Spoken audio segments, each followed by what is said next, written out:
पद्मभूषण पद्मश्री महाराष्ट्र भूषण खानदेशपुत्र जगप्रसिद्ध शिल्पकार स्वर्गीय श्री रामवनजी सुतार यांची दाते रेजन्सी येथे सर्वसमावेशक शोक सभा संपन्न।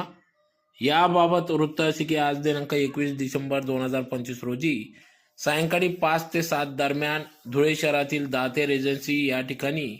सभागृहात पद्मभूषण पद्मश्री महाराष्ट्र भूषण खानदेशपुत्र जगप्रसिद्ध शिल्पकार स्वर्गीय श्री रामवनजी सुतार यांच्या पावन स्मृतींना या ठिकाणी भावपूर्ण श्रद्धांजली वाहण्यासाठी शोक सभेचे आयोजन करण्यात आले होते। तर या शोक सभेचे आयोजन समस्त विश्वकर्मीय समाज धुळे जिल्ह्याच्या वतीने करण्यात आले।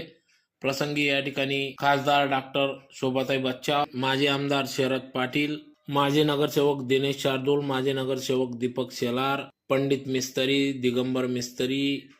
Engineer Deepak Ahire, engineer Dinesh Kuwar, engineer Vilas More,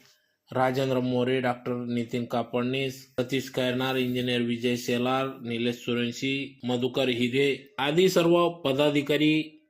विश्वकर्मीय समाज बांधव मोठ्या संख्येने या ठिकाणी उपस्थित होते। तर यावेळेस अनेक मान्यवरांनी या ठिकाणी स्वर्गीय श्री रामवनजी सुतार यांच्या आठवणींना उजाळा दिला व या ठिकाणी आपले मनोगत व्यक्त केले।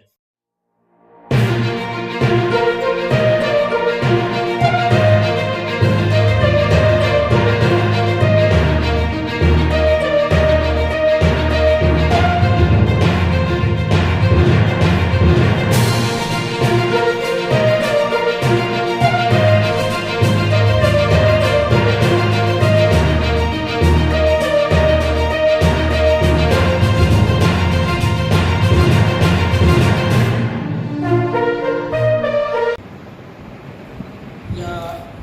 शोक सभेला उपस्थित असलेले सर्व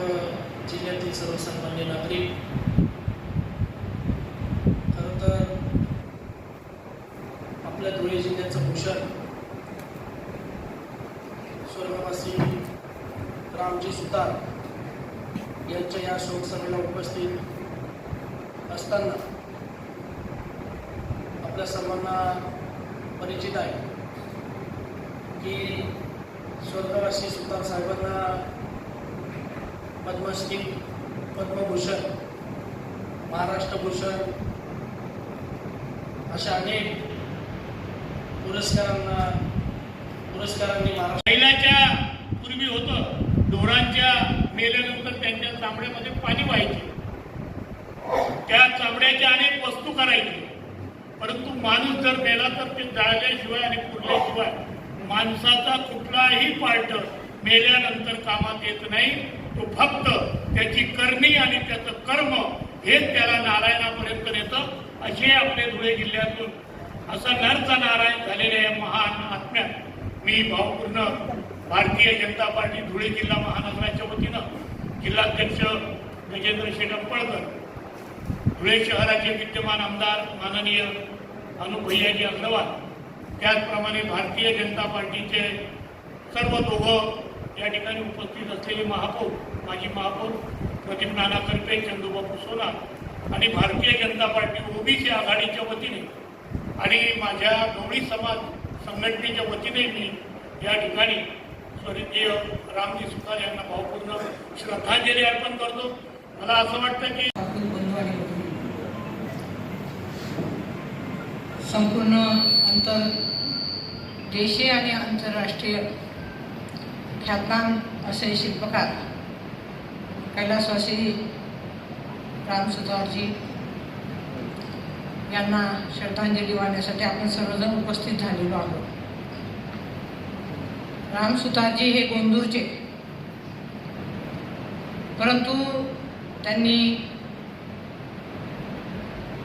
धुळ्यात आणि दिल्लीमध्ये स्टुडिओ उभारला आणि ते शिल्पकार म्हणून लहानपणापासूनच त्यांना कलेची आवड होती आणि त्या माध्यमातून त्यांनी प्रशिक्षण घेतलं आणि संपूर्ण त्यांच्या शिल्पांमुळे संपूर्ण देशातच नाही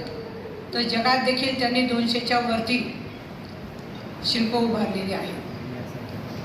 या ठिकाणी मी माझा अनुभव सांगते की मी नाशिक महानगरपालिकेमध्ये महापौर म्हणून ज्यावेळी निवडून आले